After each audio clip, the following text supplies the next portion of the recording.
Hey guys, Future Yui here. This part of Corpse Factory does contain elements of SA. So if that's not something you are comfortable with, you can either skip to this time here, or you can just click off the video and watch something else, or watch the next part. I would not blame you, because this series is trash. But anyways, enjoy, and thank you for watching, and stay safe. Quartz Factory time, baby! It's Quartz Factory time! We're gonna be murdering people with more pictures! In Corpse Factory. The weekend is here, and despite my desire to stay inside my apartment with the doors locked and windows closed, I find myself at the mall shopping for a new phone charger. My current charger gave up on me at midnight, and now my phone is running dangerously low on life power. I tried plugging into different outlets, I tried plugging into my laptop, but nothing. I didn't give my device even the slightest amount of charge. I thought for sure I had a spare charger lying around, but I turned my apartment inside and out trying to find it. Couldn't even find the right type in my drawer of burner phones. So either the charger's died, which is the best case scenario, or my phone has become faulty. I hope the latter's not the case because I really can't afford to purchase a new one. I mean, it's usually the former, like, it usually is. Getting it repaired is out of the question. I refuse to hand it over to somebody for a day or two and go without it. So I'm hedging my bets on the issue being with the charger. If I can buy a new one, all my problems would be solved. This is what I tell myself as I scurry through the crowded mall, dodging left and right to avoid careless people trying to bump into me. I know there's an electronics store around there somewhere. Even a discount store will probably have a budget charger that will still fit my device. I just want to find what I'm looking for and get out of this place. As I plan to navigate the area, I think back to last night when I first noticed my phone was no longer charging. I've been browsing through the obituary newsfeed, searching desperately for any signs of my latest victim's demise. No clues came up. There were countless new obituaries, of course. This is a very big country, and people die every day, but very few matched the description of my victim. The obituaries that did match had photos included, but none of them looked remotely like the twin woman. It was dead end after dead end. I might just accept the fact that the latest request will go unfulfilled.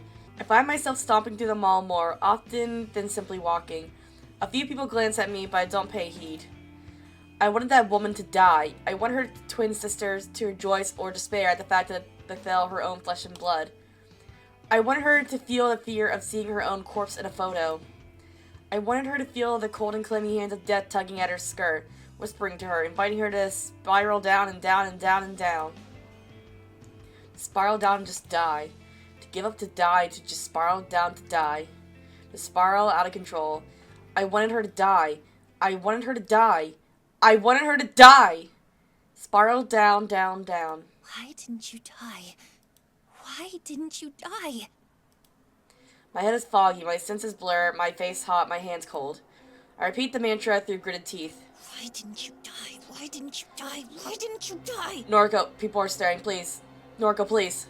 I fall to my knees and scream at the top of my lungs. Noriko! Noriko! Why didn't you die? Noriko, people are staring, Jesus. Why didn't you fucking die? What the hell? Damn, she's having a full meltdown. Noriko, please, people are staring. Can we get a security guard down here, please? Die, die, die. Is she going to kill somebody? Oh, God. I'm scared. I'm scared, too. I'll kill her. I'll find her. Oh, God. I taste blood in my mouth. My tongue is numb. My teeth chatter. Jesus Christ, it's only been like 10 minutes. I'll find that twin bitch. I'll find that twin bitch. I'll find that twin bitch. I'll kill her myself. I'll kill her myself. I'll kill her myself. I'll kill her. All right. That's enough. A strong hand pulls at my shoulder and my face hits the ground hard. My arms are restrained behind my back, and all I can see is my blurry vision is the checkered tiled floor of the mall. You're coming with me. My limp form is tucked backward and my head falls to the side. I shut my eyes and let the blackness envelop me. Well, that went from 0 to 100 quickly. A stinging cold ice pack bites against my cheek and rudely awakens me from my stupor. I don't know where I am. I don't remember why I'm here, but the sudden chill spreading across my face is nice, almost soothing. I realize that somebody, a tall man, is holding the ice pack to my cheek, and he motions for me to take hold of it myself. I reach a sluggish hand to grab the ice pack and continue to press it against my skin. The man walks around the chair I'm seated in and stands behind a simple wooden desk to face me. You can imagine my surprise when I recognized you. Oh. Well, this is awkward. Huh? Opening my mouth in an attempt to talk caused a dull ache in my jaw. I apologize for treating you so roughly. The only reason I haven't called for the police is because I want to give you the opportunity to calm down and explain yourself. This guy, I know him, but from where? Oh, of course! Took me some time because I'm not used to seeing the security uniform. This is Kenji Ogawa, the very same guy who lives in my apartment building, the nice guy who greets me in the stairwell. Father of sweet little Momo. Mr. Ogawa? Ah, so you odd completely out of it. Where am I? This is the mall security office. You caused quite a scene, Nariko. A scene? You don't remember. Well, give it some time. I'm sure it'll come back to you. I try to think hard about the circumstances that led me here. I remember something about visiting the mall to buy a phone charger, but I don't think I ever found the store I was looking for. Some kind of anger or fear or something, some familiar primal emotion got the better of me. Listen, Nariko. I've always thought you were a sweet girl. And Momo looks up to you, you know. Please, tell me that you're just not feeling well. Please tell me the things you were screaming aren't true. The things I was screaming? An image of a smiling woman flashes in my mind, a twin woman with beautiful features and lovely hair. The victim, the one who didn't die. That's right. I remember now. I lost my cool. I became so overwhelmed with frustration that she didn't die. I must have broken down and unleashed my anger here, right in the mall. Stupid, stupid, stupid, stupid. This is all because I went outside. I went somewhere I don't normally go. I'm usually fine about going to the office. It's familiar. The convenience store is fine too. In fact, my whole meticulously planned morning routine rarely bothers me. But the shopping mall? What was I thinking? I haven't been keeping up with my medication. Even if I was on top of it, going somewhere out of my comfort zone is always a risk. Then take your medication! I need to start regulating my intake. Taking a pill or two every other day, or when I feel like it, isn't going to help me. Skipping days at a time and just popping a few in my mouth when I need to leave the house isn't what I'm supposed to be doing. I need to follow the guidelines. I need to keep a strict schedule of when I take what. Damn it, Noriko! I'm supposed to be calm at all times. Stoic, unflinching Noriko. What the fuck am I doing? Nariko, you still look a bit flustered. Do you want to lie down for a bit before talking to me? No. Okay. Well, do you want to explain what happened? No. I never took you for a troublemaker. Please, Nariko. I'm begging you. Don't make me call the police. You were screaming about killing somebody. You were manic. You can't just act like that in public. You scared 100 people just trying to make their way through the mall. Just say it's Tomoe. Just say Tomoe is pissing you off. You scared me. A knock at the door causes Kenji to flinch. Ogawa, may I enter? Ah, yes. Please come in, Mr. Fujikawa. The metal door separating the security room from the real world opens with a screech. A broad, intimidating man enters a small room and displaces all the air inside. I feel like I'm going to suffocate. This, sir? Yes, sir. She's calm now. Indeed. The man, who seems to be some sort of detective, looks me up and down with a sour expression. Miss, your name? I don't answer him. I see. Sir, if I may, this is Nariko Kurosawa. She's an acquaintance. Is that so? An acquaintance? Well, that speaks volumes about your personal life, Ogawa. Bitch. Sir. Leave us be. I wish to talk to her. Yes, Mr. Fujikawa. Kenji bows, his grim smile cracking under fear as he exits the room. The detective, or whatever he is, towers over me, pulls out a badge from inside his jacket and flashes it at me. My name is Fujikawa. I'm a detective, an investigator, for the Tokyo Metropolitan Police Department. You must understand that we take death threats very seriously in the police force. Does he have an accent? He sounds like he has an accent. Huh? Excuse me, but Kenji said he didn't call the police. Kenji? Ah, Ogawa. Well, never mind what he said. I happened to witness your little outburst. Ogawa was kind enough to allow me a moment to interview you personally. Right. So, what do you want to talk about? Listen, if I were in your shoes, I'd drop the sardonic act. I have reasonable grounds to arrest you here and now. His voice drips with pure venom. This guy isn't joking around.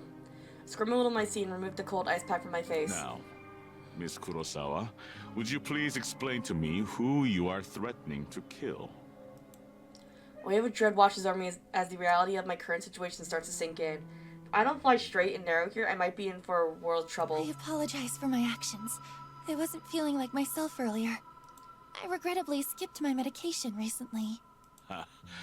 The medication excuse. I'll play along. Were you hallucinating then? No, sir. Not exactly. I need to come up with something and quickly, or I'm not getting out of here anytime soon. See, I recently had an altercation with a coworker about a guy we both like. The detective rolls his eyes at me. Go on. I guess I was a little upset about our fight, and really, we're actually quite good friends, so I think a combination of that and missing my medication caused me to get a little too upset and say some things I don't really mean. Mm-hmm.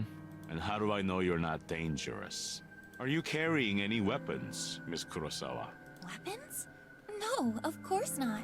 I see. Well, you're going to have to permit me to search your belongings. You understand that I can't allow you to leave until I have established that you're not a threat, right? The detective lurches forward and roughly grabs my handbag. Hey! He tears it open and rummages around inside. I'm somewhat relieved that I'm traveling lightly today. I even left the 2 books I'm reading at home. He finds nothing of interest in the bag save for one thing, my phone. Taps the screen, toggles the power button, and smacks the phone against his open palm. Is this broken? I realize that the last drop of battery power must have finally drained. I'm probably lucky for that fact. If he found certain things on my phone, he might be in trouble. Not like I can keep corpse photos on there. That's what my collection of burner phones is for. But there are certain things that would be incriminating if they fell into his hands. My noise chat log with Kojiro, for starters. Then there are those images of Aoi and Tomoe, and that famous singer that had her phone hacked and her private photos uploaded to the net. Aoi knows I have her photos. She's okay with it. Tomoe doesn't know about hers. That would be hard to explain. The singer, on the other hand, was part of a big scandal a few months ago. Probably half of Japan has seen her photos. Still, I'd rather keep my personal matters completely private. I don't want this asshole looking into my affairs. The battery is dead, sir. Where is your charger, then? I don't have one with me. He grunts and throws the phone to me, and I barely manage to catch it with my brittle, skeletal, clumsy fingers. Wait here. I need to make a call. He leaves the room unceremoniously, and I hear the scraping shriek of a steel deadbolt locking the formidable door behind him. I breathe out and try to calm my nerves. I look down at my phone in my hand and see my mirror image counterpart peering at me in the black reflection. I don't look as good as I normally do. My makeup is smudged, which is strangely becoming more and more common for me. I think I've gained some weight. My gaunt face seems fuller somehow, and my prominent cheekbones are softer. This girl staring back at me, she's not wholly familiar. Is this Noriko Kurosawa? Is this Corpse Girl? I look like some aberration, some sickening concoction of myself and some person I don't fully recognize. I don't understand how I could have gained weight. I've been eating less. Maybe the canned coffee I consume religiously contains more calories than I realize. I'll need to cut down immediately.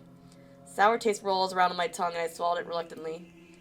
I feel ill at the sight of myself. The steel door swings open and Fujikawa stops in like an angry toddler. Well, the precinct claims you don't have a prior record, Miss Kurosawa. That's good news for you, I'm sure.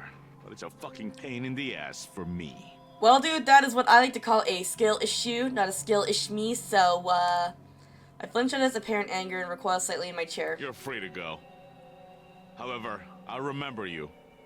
Another incident like this, and I'll have you in for a psychological assessment faster than you can blink. I can do nothing but nod as a wave of relief washes over me. Get your things and get out of here. Oh, and for the love of God, go eat something.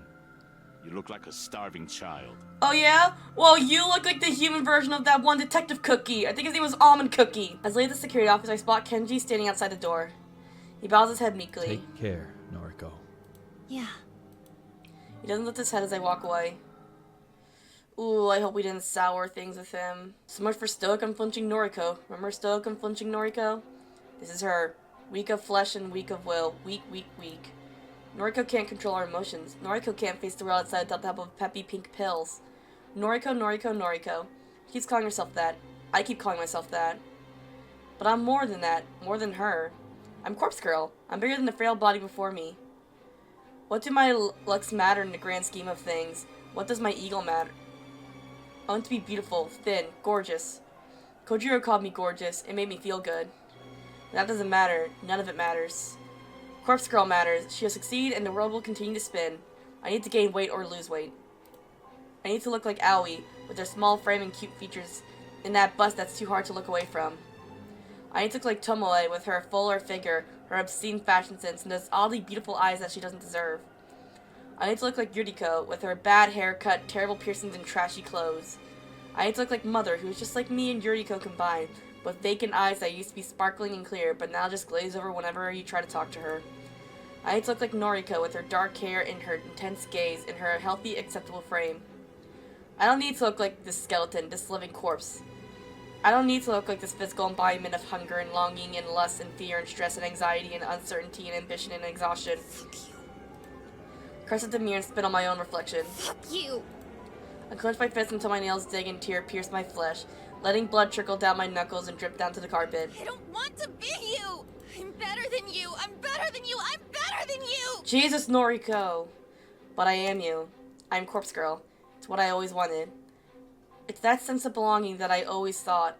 It's that feeling of home that I reclaimed after home was lost. After Mother moved and Yuriko got put on ice, and after I found this apartment that felt so strange at first. This is who I am. I love your hair, your eyes. I love you. Don't ever leave me. Don't leave.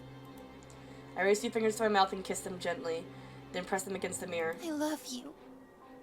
Don't ever change. Jesus Christ.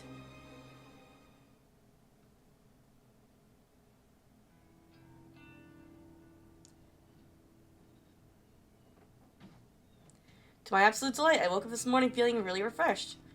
I was worried that my temporary incarceration at the mall would continue to stress me out today. Thankfully, my fears were unfounded. I spent the early morning cleaning up my room. I had to use some elbow grease to get a few specks of blood out of the carpet and to clean a bit of lipstick off my mirror.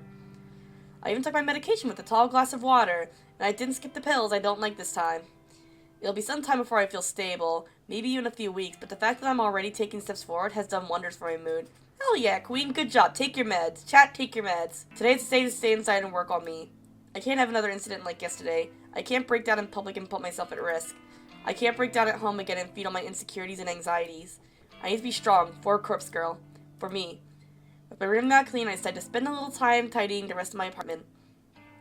As I work, I make myself a new mental checklist of commitment. Noriko's promise list, if you will. Commitment number 1. I'm not going to lose my shit if a victim doesn't meet their demise.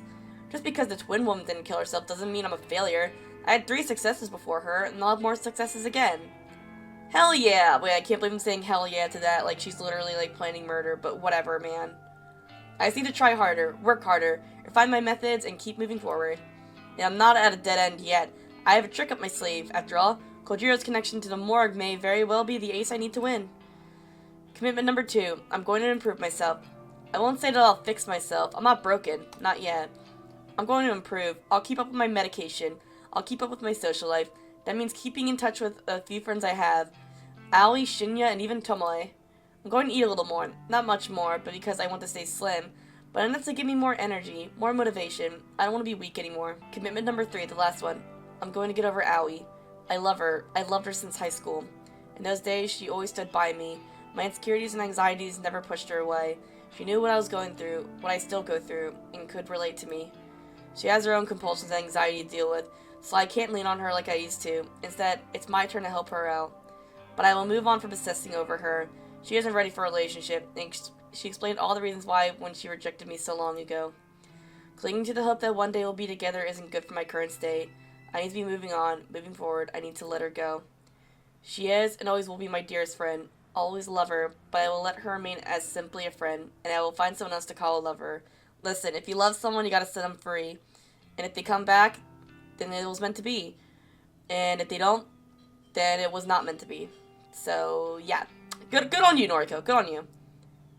The last commitment really makes me feel like a weight has been lifted off my chest. Instead of obsessing over Aoi, spending countless nights lying in bed looking at her photos, thinking about her at odd hours of the day. Instead of all that, I'll be able to move on. Even if it takes some time, I'll find someone who wants to be with me. There are plenty of fish in the sea, as I say.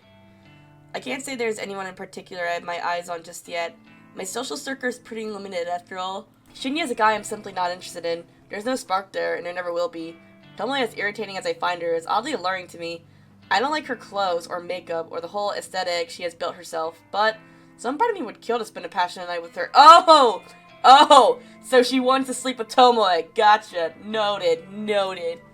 Then there's Kojiro, that weird, awkward, strange alien creature that I just can't wrap my head around. You said I'm gorgeous. You really said that. But he's too weird. I feel like he's the kind of guy that would stalk you and stab you if you ever broke up with him. For now, I can't think of anyone I would seriously pursue. But I'll give it some time. I have all the time in the world. I find myself smiling as I finish tidying up the apartment. Having a nice, clean place to live in really does help lift the spirits.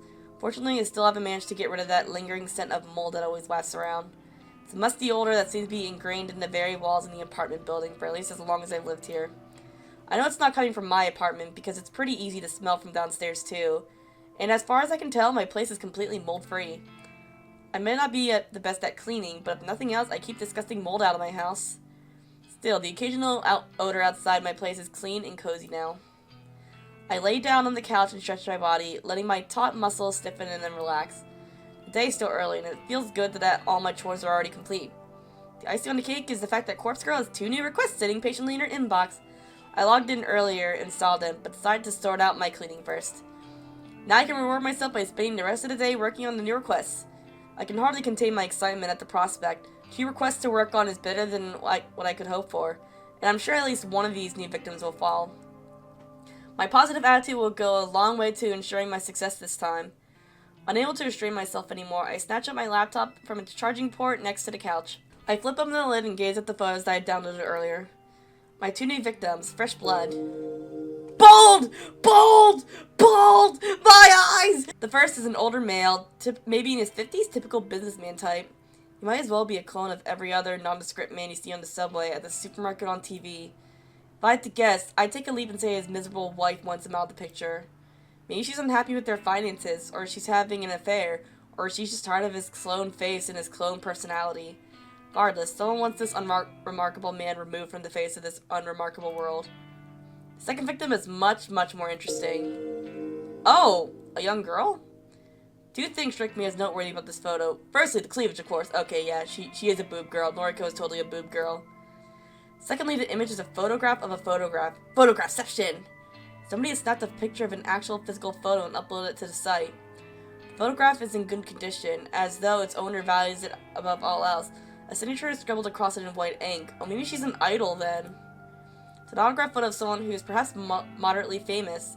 I don't recognize the woman in question, and the signature is such a mess that I can't make out even a single kanji in her name. Regardless, I'd be willing to bet that a disgruntled fan is requesting her death. If she's an idol or a singer or an actor, it wouldn't be unheard of for something like this to happen. A fanboy gets to meet her a few times, they shake hands at events, whatever. You ask her out and she politely declines.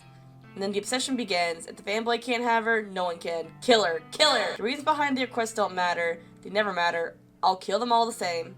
I'm going to work on the woman's photo first. I'll timestamp her photo with tomorrow's date and send it to her this afternoon. That should give her about 24 hours to give up on life and light herself on fire. Maybe I'll do the same with the businessman. I'll give him a timestamp set 24 hours from when I send the photo. It'll be kind of fun to schedule 2 deaths to occur around the same time. It will make tomorrow a very exciting day. With my goal set, I load up the database of the deceased and get to work.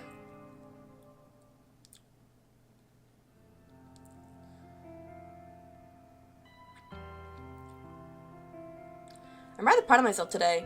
During my morning routine, I made sure to take my medication with the correct doses, and I even washed it down with water. It didn't even interfere with my strict schedule.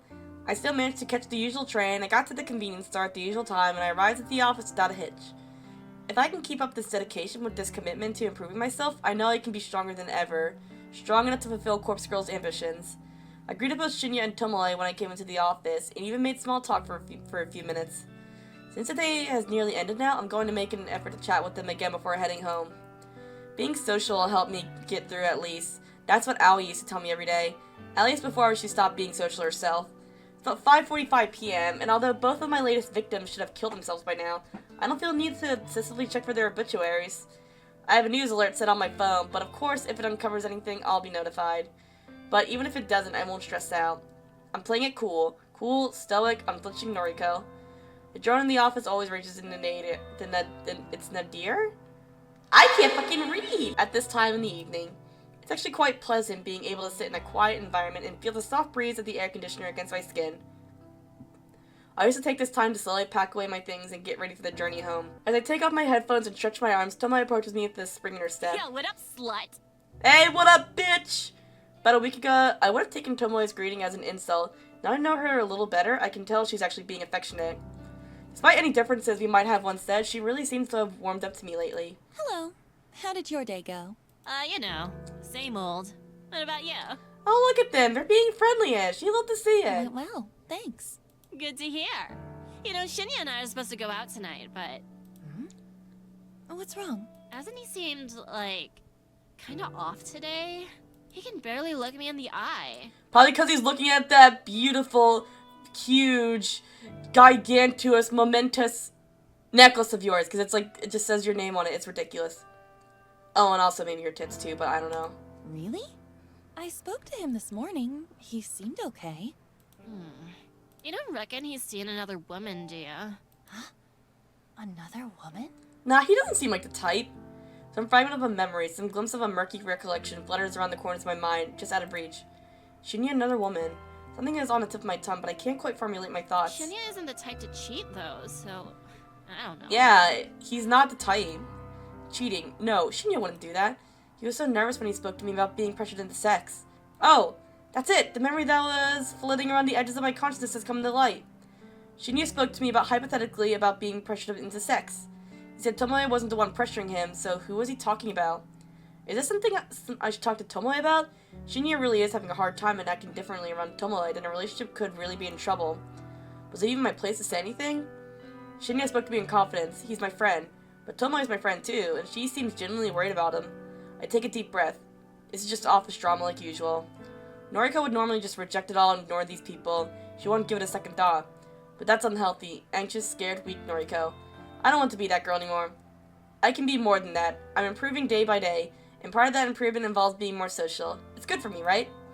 Shinya and Tomoe are my friends. People want their friends to be happy. That's normal. That's normal. That's normal, right? I think so. Therefore, I want them to be happy together. Swallow hard and speak my mind. Tomoe, I think that Shinya may be involved with another woman.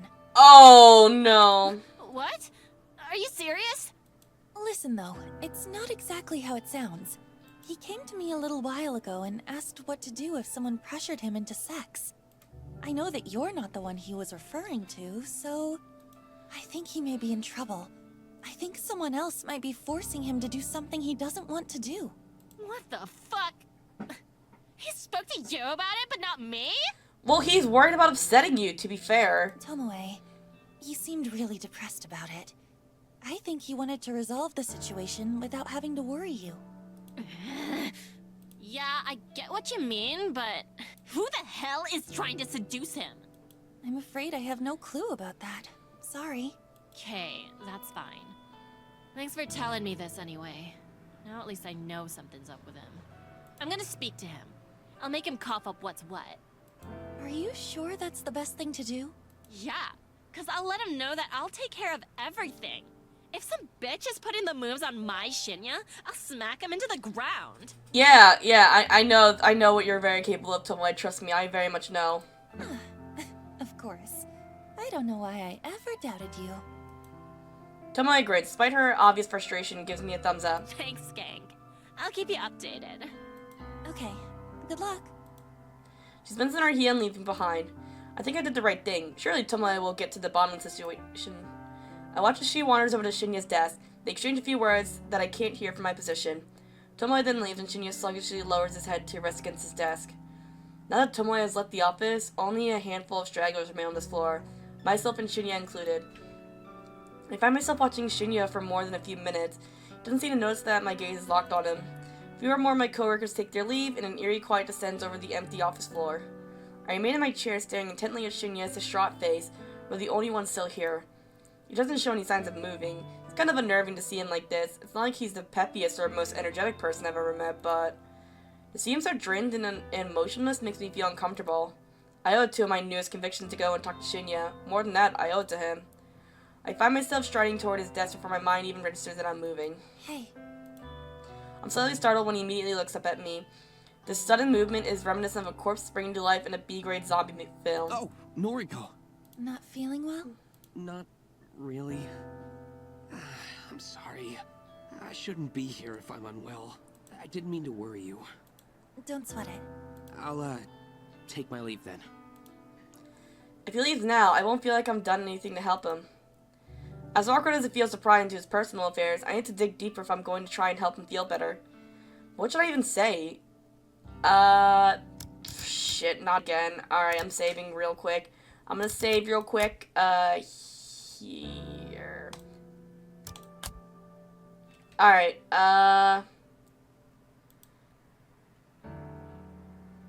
tell me what's wrong, because it's implied that it could be anything. And if I imply it's Tomoe, he might think, like, I'm, like enforcing myself into a relationship. So I'm just gonna say, tell me what's wrong. Tell me what's wrong. I don't expect my blunt words to get through to him. I don't expect anything, really. I'm not used to confronting people about the shit they're facing in their personal lives. I'm usually content to simply sit on the sidelines and watch. No need to worry. I'll be okay. He tries to smile, but his composure cracks under the weight of his blatant lie. Quickly try to piece together what I know about his current situation. Based on the slivers of information I've been drip-fed, I'm certain that someone has been sexually assaulting him. Huh? At the very least, someone has been trying to force him into doing something he doesn't want to do. I don't know who that person could be. It could be someone from the office. It could be someone from his private life. I'm confident that's not Tomoe. Oh shit!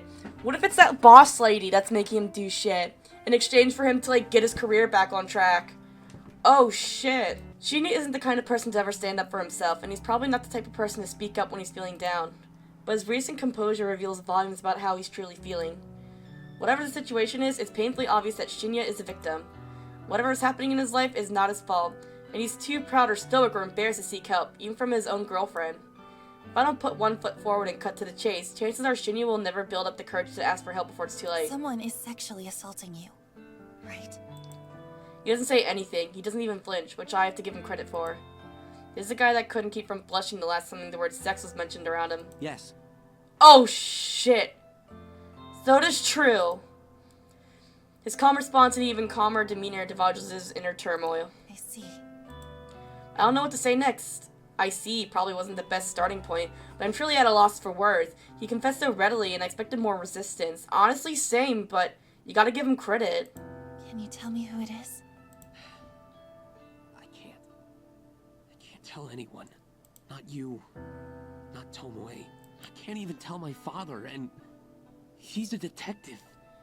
A powerful authority figure. Oh, Shinya, you really do not deserve this. There's nothing I can do. I'm trapped. Trapped. A feeling I'm all too familiar with. It's a feeling shared by countless victims. Not that Shinya and I have ever gone through the same trauma. Part of me can't help but wonder if that feeling of helplessness is what flashes through the minds of my own victims. Actually, I don't have to wonder. I know it to be true. The realization makes me feel simultaneously queasy and satisfied. What will happen if you tell someone? I don't know. If the truth comes out, I could lose my job. I could lose Tomoe. Tomoe will understand. Yes, she's brash, but she will completely understand. She seems very loyal. In your job, then I bet it is that boss lady. His job. Then somebody we work with. Somebody in this very office has been taking advantage of Shinya. Somebody here then? Speak my thoughts aloud and he looks directly at me. How? You're worried you'll lose your job if you come forward. It's obvious. Sorry. I'm not trying to sound rude. If this person found out you came forward, you'd lose your job. Then it's someone in power. A manager. An exec. And that's why you can't tell me. That's right. I nod. I can see the predicament. So, you don't have to say another word to me. Huh? It wouldn't be your fault if I stumbled upon someone assaulting you. It wouldn't be your fault if I was around to witness it. Yeah. There we go. Gleam of resolution sparkles from deep within Shinya's cloudy eyes. Almost as if he's come up with a brilliant scheme. Scheme that I not so subtly planted within his mind. Shinya takes a deep breath before collecting his bag. I'm taking the elevator up to the executive offices. Please don't follow me.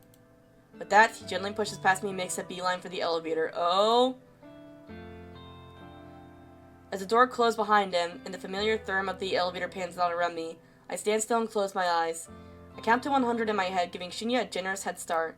The sun dips behind the office towers in the distance, while my eyes are closed. When I finally finish counting, I open my eyes to a dark and empty office. With a deep breath, I walk in the traces of Shinya's footsteps toward the elevator. Oh shit. I've never been to this level of the building before. What reason would I have to visit the executive offices? When execs have businesses with junior staff, they descended from this lofty perch and graced us with their presence on the 14th floor. I'm surprised you came to see me again.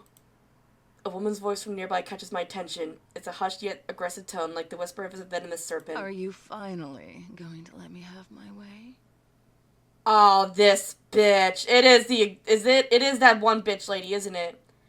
Creep out of the elevator, hoping against hope that the thing of the elevator's arrival wasn't noticed by the owner of the unidentified voice. Stop it.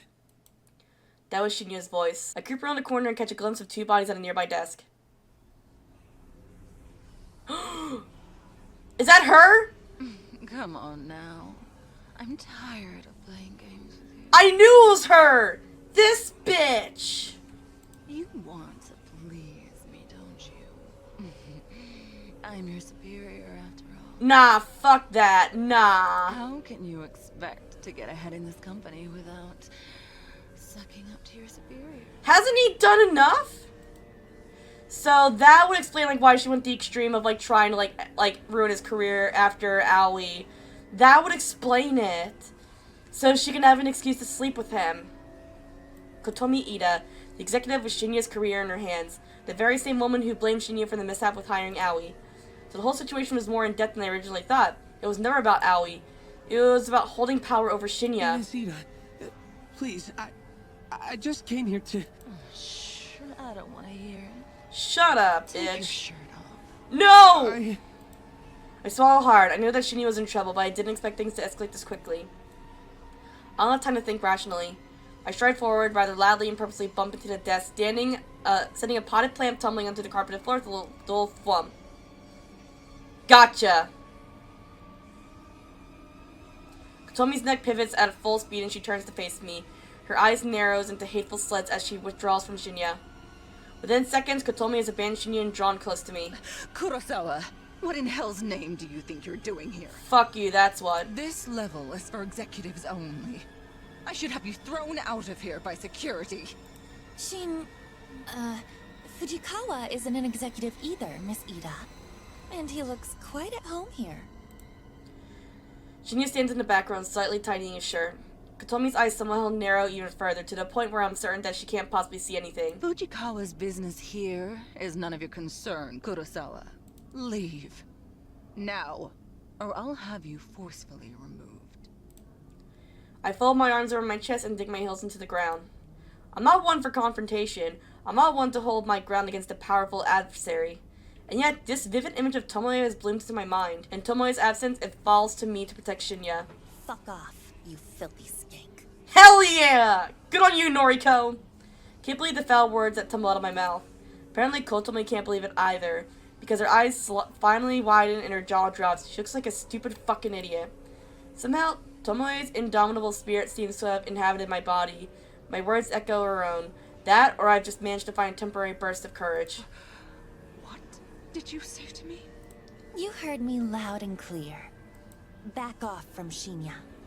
If I catch word that you're harassing him, I'll have you in a legal headlock quicker than you can blink. Damn! You don't even know what you're talking about. Please tell me I got, like, pictures or video, right? Trust me, I know enough to bury a dirty slut like you. I mean, technically she does, but without another word, she simply pushes past me. Her shoulders slump claims into mine, but by some minor miracle, I manage to hold my ground. I hear her footsteps fade away as she leaves the floor. I exhale sharply and a wave of dizziness suddenly washes over me. Noriko, that was amazing. I nod, sway a little, then take another deep breath and rebalance myself. Happy to be of assistance. I can tell Shinya doesn't know what to do next. It looks like he wants to hug me, but given the gravity of the recent situation, we both silently decide that's not the best idea. Instead, he settles for patting my shoulder with his hand. Thank you, Noriko. Thank you so much. I don't know where you get your courage. Perhaps I could stand to learn a thing or two from you. Why is the dread music still playing, though? Don't sweat it. I'm going to go home for now. I hope that's okay. Dude, you deserve it. Go take a day off. Of course. Go get some rest. Shinya smiles for the first time in a while, and he releases his hand from my shoulder. After he's gone, I collapse into a nearby chair and listen to the frenzied sound of blood pounding through my veins. The tiles in the shower wall are polished to a pearly sheen, so much so that I can see my own hulking and beautifully ugly reflection in them. The shadow in the reflection does dark matted hair in her eyes. I don't know if she can see me like I can see her. I wipe my hair from my eyes and stare into space, trying to shake the abstract thoughts from my mind. It isn't until my phone springs to life from the bathroom countertop that my thoughts return to the present. I startle to noise. I peer through the shower's glass door, but it's impossible to make out the name flashing up on the phone screen thanks to the steam that has fogged up the glass.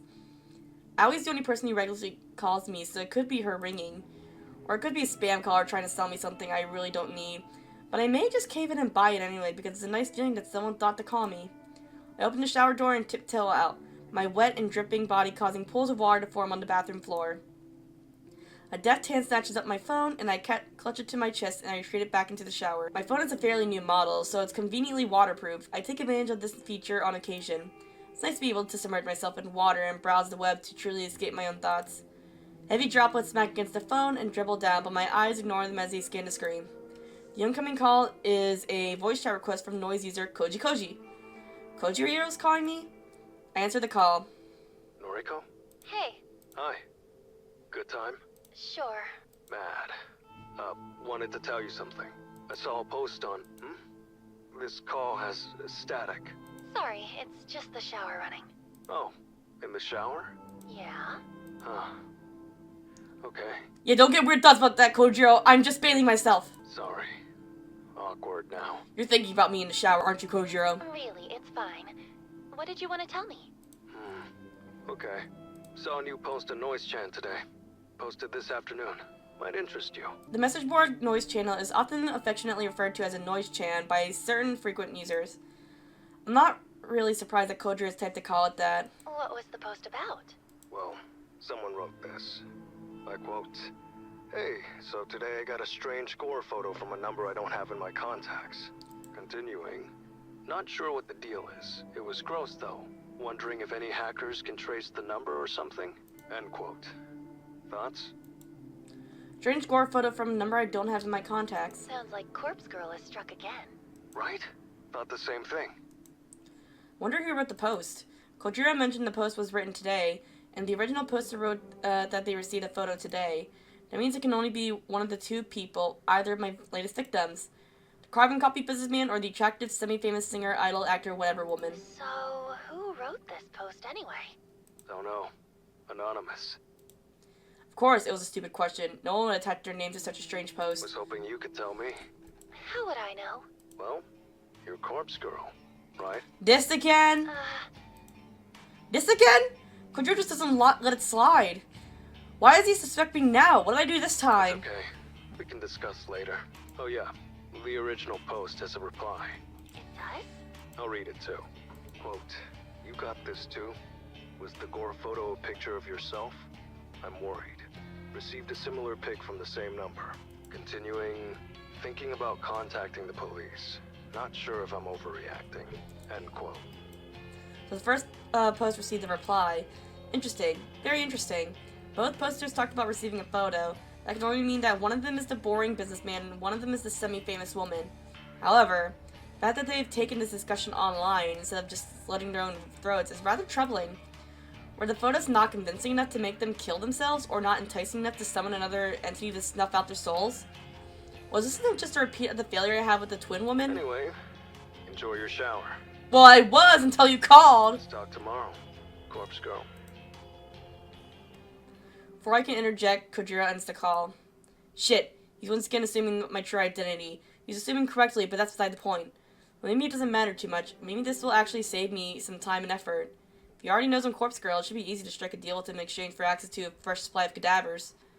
That is if I decide to walk that path and take this game to the next level. Thinking it through, I may very well have to go ahead and do that. My last 3 victims have not ended their lives as I planned. My success rate is very, very low. That's a depressing fact, and one that the old Noriko would probably throw a tantrum over. But not me. Not new and improved Noriko. I turn out the running water and step out of the shower. A shiver scuttles down my spine like a spider as the cold, damp air clings to my naked form. Throwing my phone out onto the bathroom counter, I reach out for a towel and wrap it around my corpulent, emaciated body. The thick flab of my skeletal arms jiggles as I dry myself off. When I'm satisfied that my fleshy and cadaverous body is completely dry, I grab a second towel and wrap it around my hair. A cursory glance in the mirror as I leave the bathroom reveals my gaunt face and prominent cheekbones. I get the feeling that even though I've been gaining weight, I am thinning out more and more. Although my body isn't perfect, I'm still in love with my eyes. I wouldn't change a thing about them.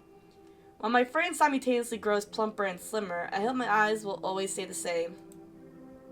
I flick out the bathroom light as I exit. Entering my bedroom, I sit down on the bed with a towel around my body and another one around my hair. My laptop is lying open on the sheets, so I pull it toward me.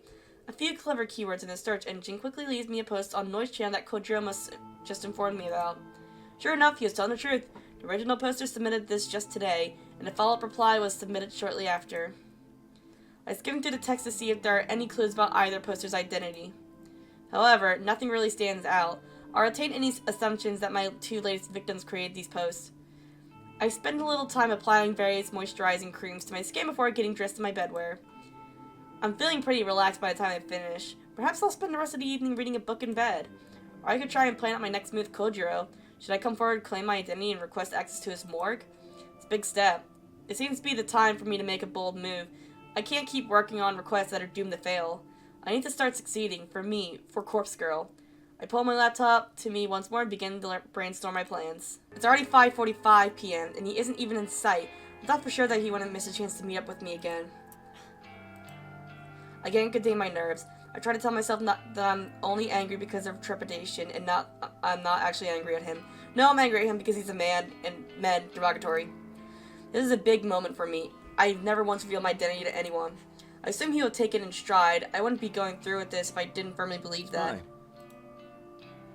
My neck jerks in reaction to the voice. There you are. I'm late?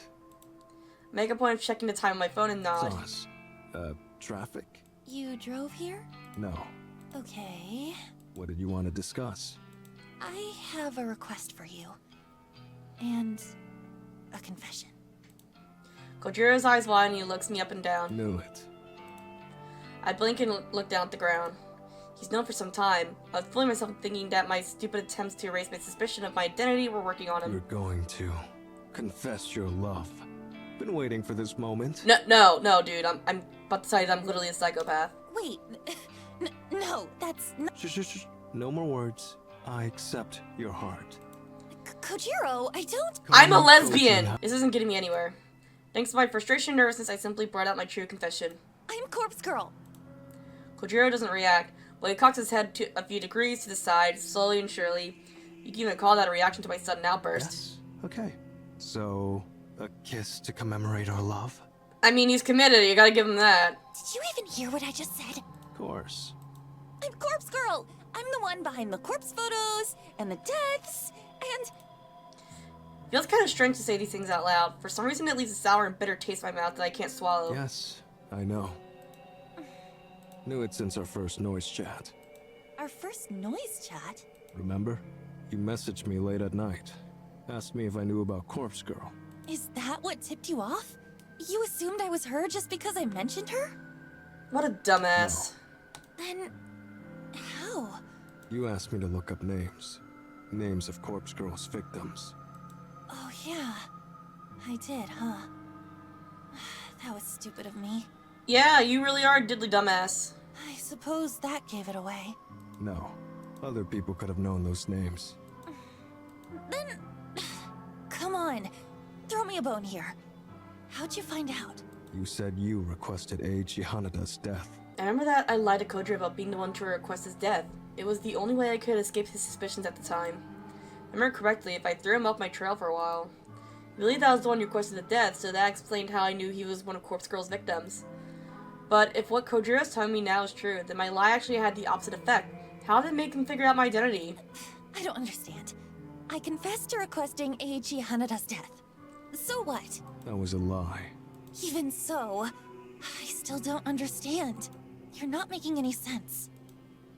Kojiro's shoulders drop, he stares at me intently. You lied about requesting Eiji Hanada's death. That lie proved to me that you're a corpse girl. But how did you know? Yes, but how? Tell me. I was the one who requested Eiichi Hanada's death. Oh, shit! What a twist! Ah, I boofed myself there. Holy shit. Kojiro's deadpan consonance makes his claim believable beyond all doubt. No wonder why he likes Corpse Girl now. I fulfilled his request. I feel the blood draining from my I face. submitted his photo to Corpse Girl's website. Imagine my surprise when you claimed that you did it. That lie made it clear. You knew his name. You knew he died. You knew he was Corpse Girl's victim. Ergo, you are Corpse Girl. Holy shit, we are an idiot. So at my day state, I can't find his logic. I took credit for something Kojiro did. Of course that would paint me as a liar in his eyes. So, you've known this whole time. Yes. And yet, you still met up with me. And not just today, but at the cafe too. Yes. Aren't you scared of me? Dude, even then, you're just skin and bones. Like, you're literally weak as fuck. No, that's not the way I'd put it. You should be scared of me. After all, I requested the death. I mean, you're pretty intimidating too, but like in like a hot way. I mean, I like how this like this whole thing looks here. Like, let me hide that real quick. Yeah, I'm just gonna, hey, I'm gonna freaking, sorry, Hoshi, I'm moving you for a second. Yeah! Hang on, I'm trying to get screenshots so it looks like I'm with him. Yeah. Had motive for murder, even if I didn't carry it out personally. Imagine what else I'm capable of. I mean, you got a point there, but why, though?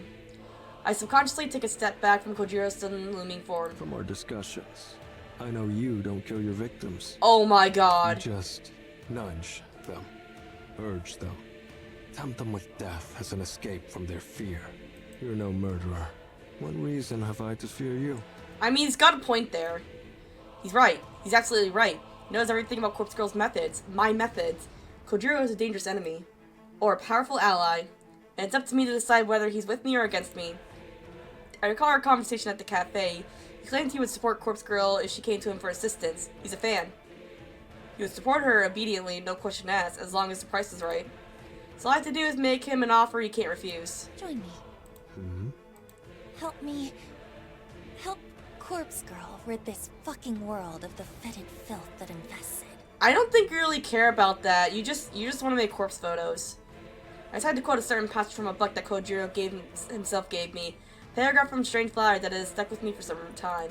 There's a certain beauty in death. A macabre certainty. An absolute state of finality. You understand what I'm talking about. You work with cadavers for a living. The dead can't hurt you.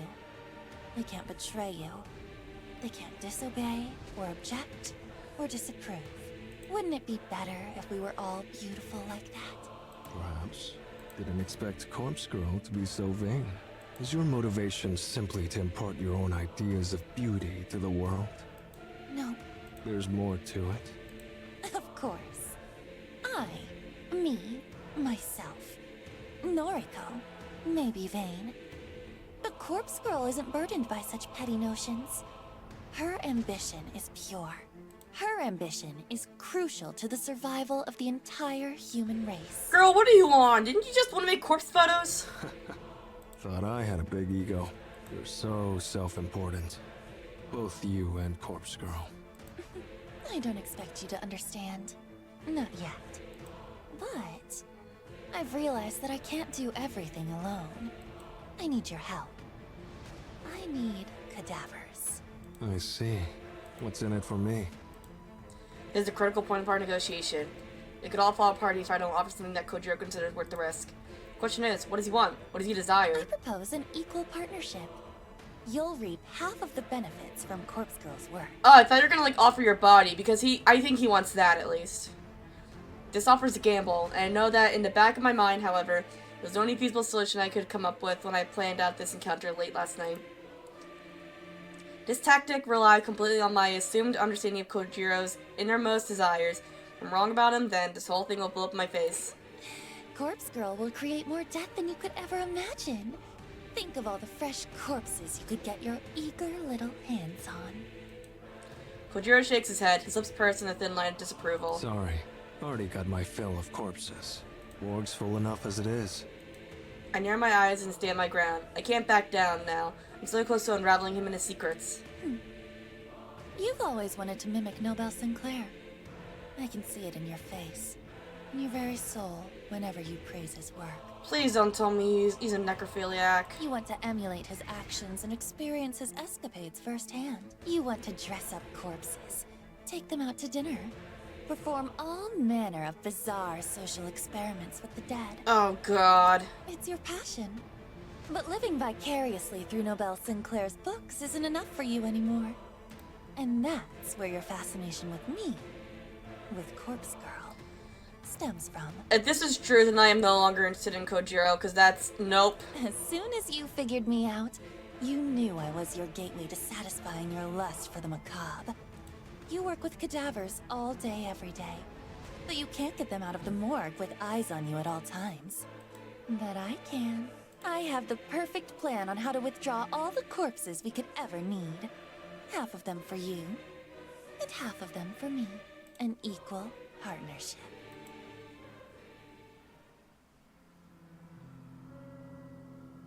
I end my speech in the Kojiro basket my words. I hope I was convincing enough to sway him, and I pray that I'm correct about his sickest desires. His reaction is exactly what I was expecting. He laughs, a big hearty guffaw that scares a few nearby birds and sends them flying to safety. Clapping his hands together slowly, he inches closer to me until I can feel his breath across my face. Figured me out? I'll play along. Say there's a way to get corpses out of the morgue without getting busted. Don't you think I'd have found it by now? Perhaps you're not as clever as you think you are. Perhaps. Okay, yeah, I'm no longer attracted to Kojiro, because no, fuck that. But you have the answer? I do. I guarantee it will work. A bead of sweat forms on the back of my neck. I'm not exactly bluffing because I had planned out this whole scenario in detail. But until I actually try to pull off such a maneuver, I can only speculate that it will work. I need to exaggerate my confidence long enough for us to rally together. Something about you makes you seem trustworthy. So be it. Consider us partners. For now. You accept? Sure. Don't make me regret it. But listen. What I do with my share of corpses is my business. No nosing about. Got it? God, please don't tell me he's a necrophile. You still want to keep secrets, even if we'll be working together? Shouldn't we be open and honest and build a trusting partnership? Here's the deal. You don't pry, and I'll assist you with Corpse Girl's work. I'll help you craft your elaborate photos. No charge. I get privacy, you get an assistant. Mutually beneficial. Wouldn't you agree? I think about his offer. True that I don't really need to know what he's going to do with the corpses on offer. The whole thing is legal already, so if he wants to take it further, that's not on me. And if I can get some assistance, it'll surely help me churn out photos at a faster rate. I'll need muscle to move bodies for starters. That alone is worth keeping my nose clean. Okay, we have a deal. Glad to hear it. We shake once, and Kojiro offers me a surprisingly warm smile. His intense, murderous demeanor suddenly vanishes, and he reverts to his awkward, alien self. Saws about the love confession stuff before. Too late now, but I'd have helped Corpse Girl. Damn! I accidentally skipped it, but said that he would have helped Corpse Girl just for a date! God damn it! Seriously, did I come up with some elaborate insight into his psyche and his desire for absolutely no reason? Was it all he wanted a chance to take me out? Leave him be. No backing out now. We've got a deal, right? Damn it! Right. Welcome to the team, Kojiro. Team Corpse Girl, huh? Well, it's good to be on board. My more connection, your schemes. We hoist piles of corpses out and split the stack 50-50. That the whole of it? To put it simply, yeah. And I get your assistance with Corpse Girl's work. A reward for keeping my eyes shut. Of course. Looking forward to that. The spoken contract's as good as anything to me. I'm satisfied. When do we start? Soon. There's only one thing missing from my plan. That is? We need somewhere to store the bodies we retrieve. Somewhere big, with no one to meddle in our business. I'm thinking an old warehouse or something like that. A warehouse, huh? What about an abandoned factory? I might know a place. Oh, so that's how the name came in. Corpse Factory. Okay. An abandoned factory, all for a corpse collection. I like the sound of that.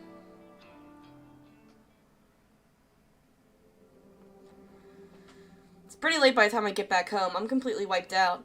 That conversation with Kojiro took way more out of me than I would have guessed. My entire mouth feels parched and dry, probably due to a combination of nervousness and talking far too much.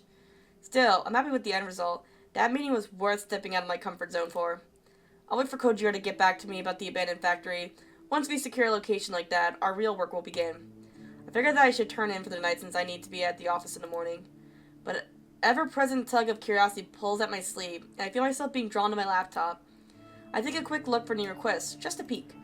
Laptop open and logged in, I feel a surge of endorphins slug me across the face when I see the notification for one new request. Squealing like an overly excited schoolgirl, I open the message and view the details. Request details. Today, 6:02 p.m. Victim's phone. Downloading image attachment.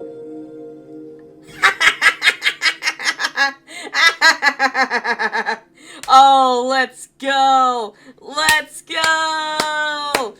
Ding dong, the bitch gonna die! The photo loads almost instantly and fills the screen. A woman, middle-aged with a stern expression, well-groomed and dressed in business attire. Shinya had to have posted it. It was either Shinya or Tomoe.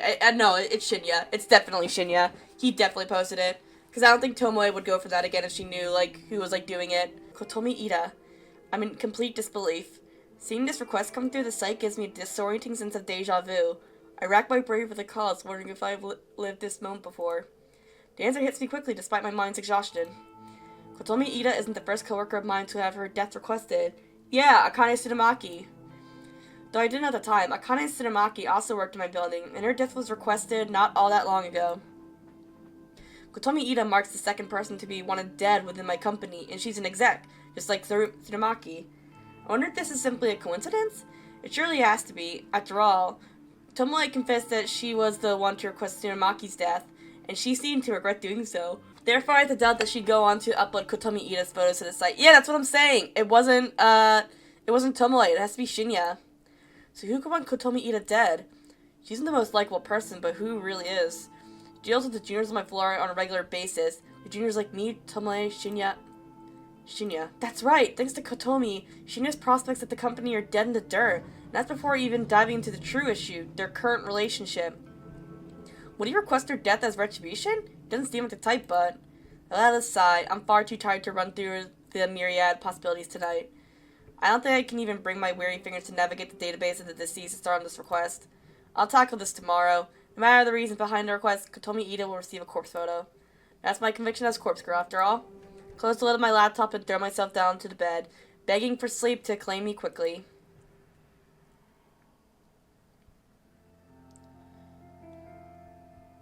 It is Wednesday, my dudes! What's with that look? Got something up your ass? Yeah, it's Wednesday. I grabbed Tomoe's wrist and guided her away from the labyrinth of desks and into the elevator waiting patiently for us. We emerged from the double doors into the lobby. The place is quiet and nearly empty. It offers significantly more privacy than the crowded 14th floor. God, your fingers are bony. You're pinching me. Sorry. I let go of her wrist and she rubs it gingerly against her clothes. Anyway, what's up? I hesitate for a moment. Even though I ran through this scenario in my head during the train ride, I'm still anxious about playing it out now.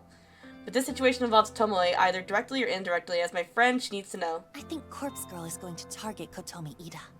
Eh? Did she get one of them photos? Her reaction is fairly indifferent. I thought after being involved in Tsunemaki's death, this news would have more of an impact on her. Well, no, I don't think so, but... How do you know then? That's hard to explain. Just bear with me. Why would you tell her that then? Kotomi and Shinya had a falling out. Because of her, his career here is at an end. I'm sure he told you about it. Yep. That makes sense. Shinya would confide in his girlfriend about his career, but I don't know the extent of Tomoe's inside knowledge. I thought she knows the true nature of the relationship, knowing how nonchalant her reaction has been so far. So, if you can kind of guess what I'm getting at? What? I think, maybe, that Shinya requested her death. Shinya? Nah, he don't have it in him. You'd be surprised. Besides, that bitch has it coming. She does? Yep. I'm surprised you found out about it, but I plugged your photo into Corpse Girl's website yesterday. Also, it was you! Oh, shit! I'm stunned. I can hardly formulate a response to Tomoe's confession. I thought it was Shinya! Damn! We've been boofed again! Absolute skank. She deserves to die. She does! But why? After you requested Akane Tsurumaki's death, why would you? Look, it's not about Shinya's career, alright? I spoke with him. Real deep and meaningful, like. He confided in me. But since we're friends, I suppose I can share it with you. Kotomi Ida has been sexually assaulting him. Oh shit. Tomoe knows. Seriously? Famous surprise reaction. In reality, I'm just more taken back that Shinya actually confessed to Tomoe. It's been going on for months, he says. And now she's fucked his career up, so he'll have no choice but to leave the company. He leaves, and she gets off free without anyone finding out about what she's been doing to him. I hate her. I hate her so fucking much. I tried to digest Tomoe's words. I didn't know that Shinya has been putting up with the abuse for such a long time. I didn't know. Jesus! So Kotomi's motive for ending his career was purely out of self-interest. She was probably looking for a reason, any reason to discard him. That slight incident with Aoi was just good enough for her to seize. If he quits the company, she won't get found out. It's a simple plan, but utterly devious. We should tell someone what she's been doing. She can't get away with that. Unfortunately, she can, because she is a higher up, and, you know, the rich only help the rich. She ain't gonna get away with it. Corpse Girl's coming for her, remember? I can't wait to hear the news about Kotomi winding up dead somewhere. I hope she gets her throat slit. Same.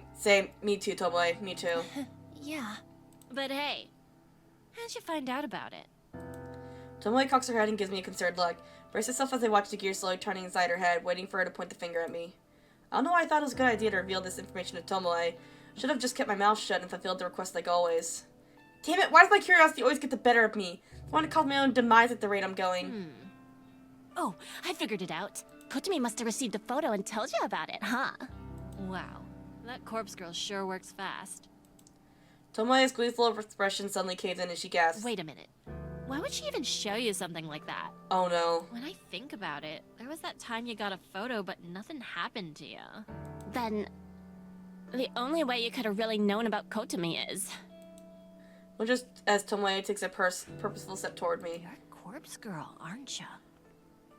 Oh, shit. You have to be. It's the only thing that makes sense. I avert my gaze and look to the floor in silence. God, are you for real? I can't believe it. You took your sweet time figuring it out. Don't give me that bullshit. You can't expect me to figure out something like that if you're gonna try so hard to hide it. What the fuck, girl? You get your rocks off by killing people? Sort of, but not really. No, not exactly. I don't kill people.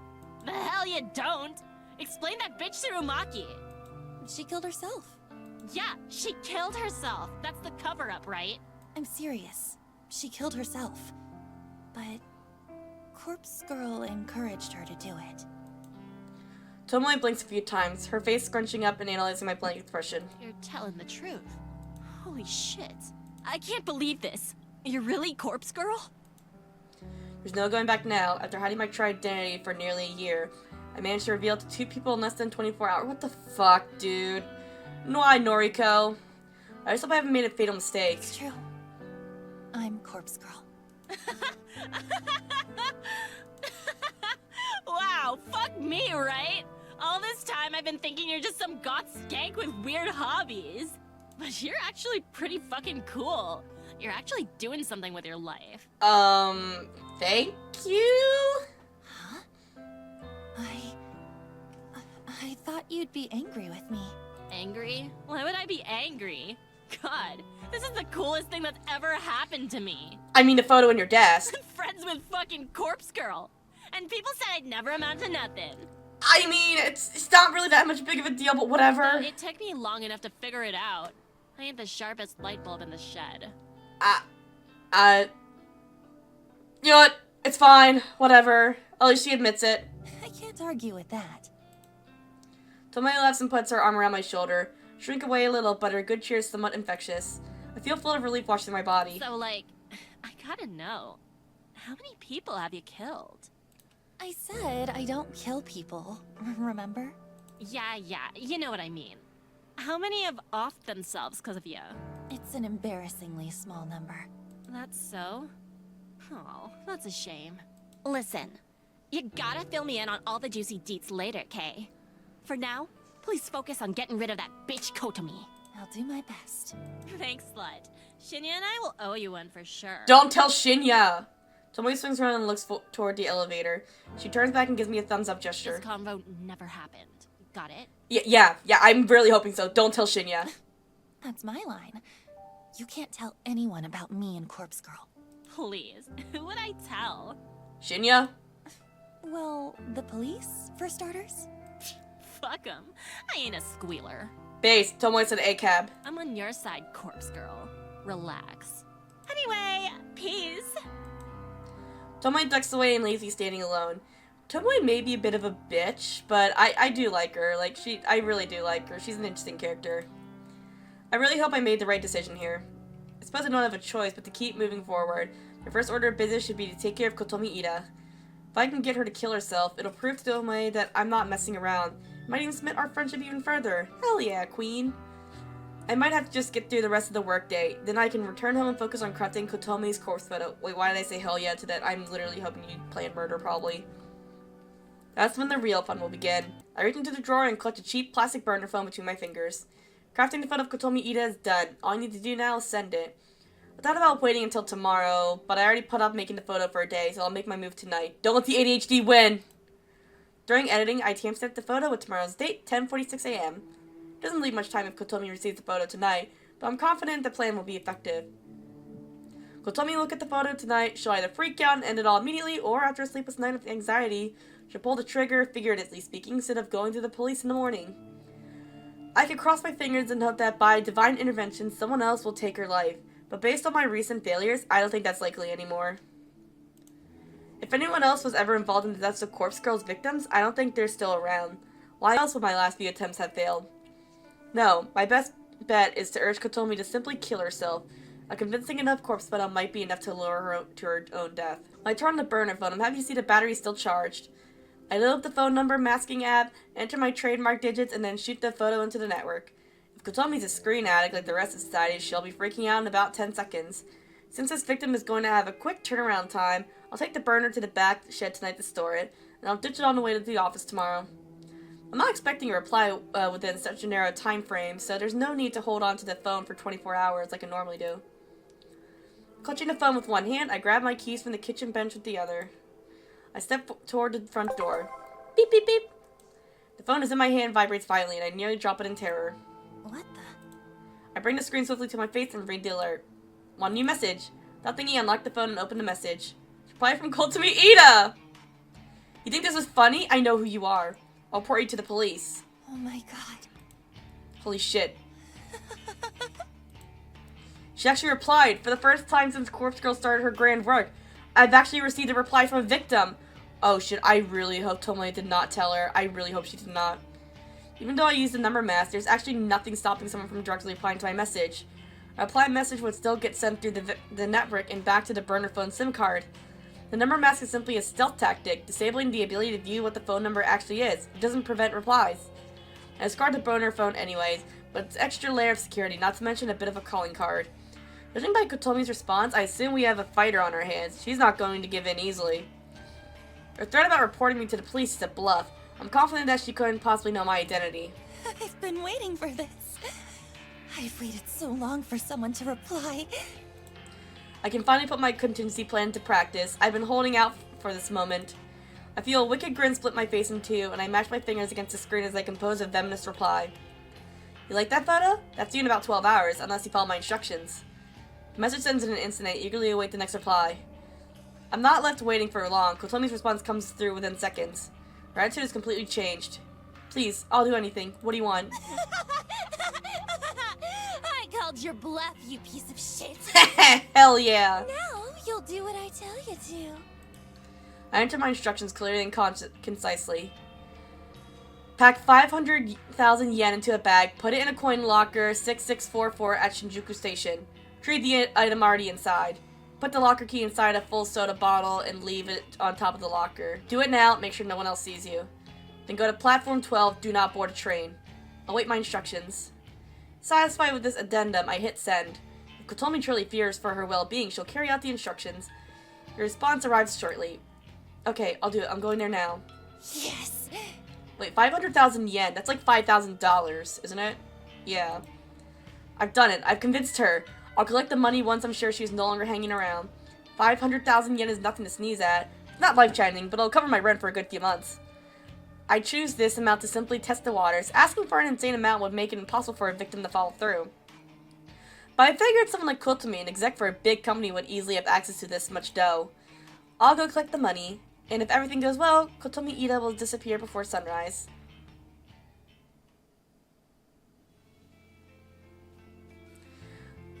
Though the hour is late, quite a few commoners are still navigating through the Shinjuku Station's wide platforms and underground labyrinth. The train station beneath my feet is a sprawling metropolis that extends below the city. It's packed with restaurants, shops, and other outlets. But as I'm standing on one of the countless train platforms above ground, the world might as well be a completely different dimension. The only problem is that I have to braze the maze as soon as I descend the platform stairs. I tend to get dizzy in such places. My normal morning route doesn't require me to travel through the underground plaza. I'm able to exit the station within minutes of my train arriving at the platform. Still, I'm somewhat familiar with the layout of the underground. I know exactly where Coin Locker 6644 is located. The coin locker in the train station like these are a popular way for people to store luggage or personal belongings for a few hours at a time. In Shinjuku, it can often be difficult to find even a single available locker. The Coin Locker 6644 special. I approach it from the main passageway of the underground, and my eyes take in the familiar sight. What makes it special? Oh, that's why. Locker 6644 sits in the middle row, nestled between countless other lockers. Across the door is a thick coat of graffiti. Colorful curse words sprayed on the thick paint adorn the locker. The graffiti is such an eyesore that it acts as a deterrent to anyone who might want to store their belongings. The icing on the cake is the condition of the coin-operated lock. The thing is busted and dented from physical abuse, like someone has tried to pry it with a crowbar on multiple occasions. However, I know from testing it firsthand that the lock still works despite its battered appearance. No one in their right mind would still use this locker, and that makes it a perfect spot to host my pickup. Glancing at the locker, I notice that a soda bottle sits on top of it, a soda bottle full of bubbly, opaque liquid. I quickly look around to make sure that Kotomi Ida is nowhere in sight. I walk past the locker and complete a lap around the immediate area, scanning thoroughly for her. But she isn't here. In fact, there are very few people in this little section at the station. Good. She followed my instructions perfectly. After leaving the key in the soda bottle, she left immediately. I approach the locker once more. I reach up above it and retrieve the soda bottle, then crack it open to hear a fizzy hiss. Bring the lip of the bottle to eye level and peer inside, trying to identify the shape of a key within the swirling ocean of carbonation. There it is. I try to fish inside the narrow bottle opening with my fingers. Thin though they are, I can't squeeze more than one finger inside the bottle at a time. I could tip the bottle over and let the soda and the key spill into the floor, but if someone sees me being a nuisance and causing a mess, it'll draw unwanted attention. Got no choice but to chug back some of the soda and try to catch the key in my mouth. As disgusting as the concept is, I need to steel myself.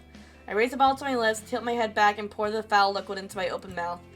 The saturating tang of artificial flavoring assaults my taste buds, and I immediately want to vomit. But I'm committed to seeing this through. I can throw up later. The most important thing is getting the key. It isn't until the bottle is half empty that the cold metal key drops to my mouth. It clangs against my teeth and I nearly choke in surprise. Sputtering and spitting, I feel droplets of soda running down my chin. My cheeks are puffed up like a squirrel as I try to retain the key in the soda in my mouth. I reach my fingers into pursed tight lips to recover the tiny key, quickly swallow down the rest of the soda in my mouth, trying hard not to release a repugnant belch. I turn the key over in my hand and smile. My sticky teeth adhere to my lips, and it takes me a few seconds to lick them clean. Tossing the soda bottle into the nearby trash can, I wipe the key clean on my skirt and quickly insert it into the coin locker. I twist the key, turn the latch, and swing the coin locker door open. Inside the dark vault is a single bag, a simple paper pouch like you would get at a grocery store. I pull the paper bag out and take a look inside. Thick stacks of 10,000 yen bills fill the bag. I'm not foolish enough to stand here and count it out, but I'm confident the amount is at least pretty close to what I requested. It worked. My plan worked. I can hardly believe it. I devised this contingency plan months ago. I waited so long to try it out. All I needed was somebody to reply to their corpse photo, somebody to try and reject their fate. I wanted to prove that people would bow to fear in anything to save their own skin, and it seems that I was right. Just one more thing to do. What? Fold the paper bag and clutch it tightly. With my free hand, I pulled a burner phone out of my handbag. I composed a message to Kotomi Ida, who should be immediately waiting above ground on the train platform.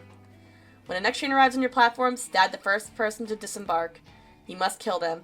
If you escape, leave this prefecture and never return. It's done. When I first opened the coin locker and retrieved the paper bag, I immediately noticed the knife that I had placed inside months ago was missing. Kotomi followed every word of my instructions. My message had read, pack 500,000 yen into a bag, put it in coin locker 6644 at Shinjuku Station, treat the item already inside. I've given Kotomi an opportunity. She can trade another's life for her own. If she kills someone exiting the train, Corpse Girl will spare her life. It's a simple exchange, and one that I bet she is willing to make. If she gets away with the murder, she'll flee from this place. I won't see her ever again, and neither will Shinya or Tomoe. To us, she'll be as good as dead.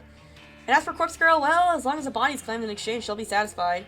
After a few minutes of waiting for a reply to the message, I figured that she's not going to write back. She's probably getting ready to fulfill her task. Keen to witness how this unfolds, I take the nearest escalator up toward the train platform. Oh, this should be good. Oh! 2 people are dead! Oh my god, 3 people are dead! The scene is absolute chaos. It wasn't difficult at all to navigate to this area. All I had to do was follow the echoing screams. I spy the shadowed form of a body laying on the platform in front of me. I can't make out any detail, but a shallow pool of blood reflects the harsh lights shining up from high up. To my surprise and delight, a second body sprawled across the ground nearby. Jesus! It's a young woman's corpse, with one arm raised against the side of a vending machine. Adrenaline surges through me at the violent scene. Kotomi Ida. She managed to take out 2 people. She may be my new favorite person in the entire world. She took out 3! I hear panic voices in the background, and I turn my head slowly. What the... Oh my gosh, she killed 4! 2 more bodies are on the ground. 2 men in expensive-looking suits are collapsed in puddles of their own lifeblood. One of the men is still moving and groaning, pleading for somebody to stem the tide of gore. A familiar, lustful tingling sensation begins to stir and rise through my belly, my thighs, and pelvis. I feel my toes clench, my breathing grow heavier. Please don't tell me you're getting off to this. There's one more surprise I had to be there amidst this beautiful spectacle of carnage. A 5th body? Oh my god! Wait! Did she kill herself? What the fuck happened? A woman is slumped in one of the plastic chairs that lines the platform. Her head is tilted and her suit jacket stained with red. A thick knife with a black grip protrudes from the sides of her neck. A bubbling river of vital fluid cascades around the glimmering blade and pools within her shirt collar. Even with her face masked by blood, it doesn't take me more than a few seconds to recognize her identity. Kotomi Ida. Dead. Let's go! We get a bloodbath and the bitch is dead! Let's go! I swing around taking the entire view of the platform. Counting up the bodies in the path of the slaughter, my mind pieced together a theoretical scenario. Kotomi waited as the train doors opened, knife drawn, the knife she retrieved from locker 6644.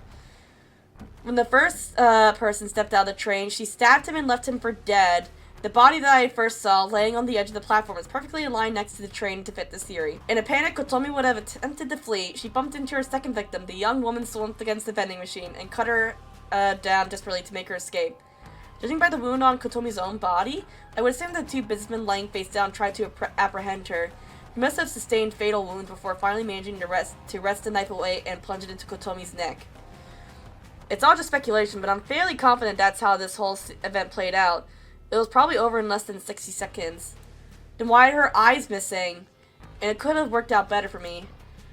I never dared hope that Kotomi would meet her, and once this plan had been set into motion, I would have been satisfied with her simply skipping town. I feel my legs weakening under my weight, and I'm afraid I might buckle at any second. The waves are radiating, heat spreading through my body are causing me to tremble and shake. There's so much blood, it's everywhere. I've seen it in countless photos and thought I had become desensitized to it.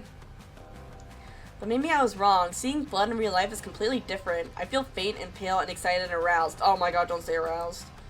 I need to get out of here before the police arrive. More importantly, I need to get away before I collapse into a sweaty heap of lust and pleasure. Oh god.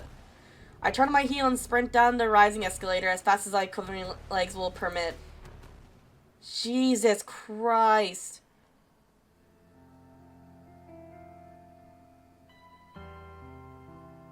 Well, that went from like a 0 to a 10 real quickly.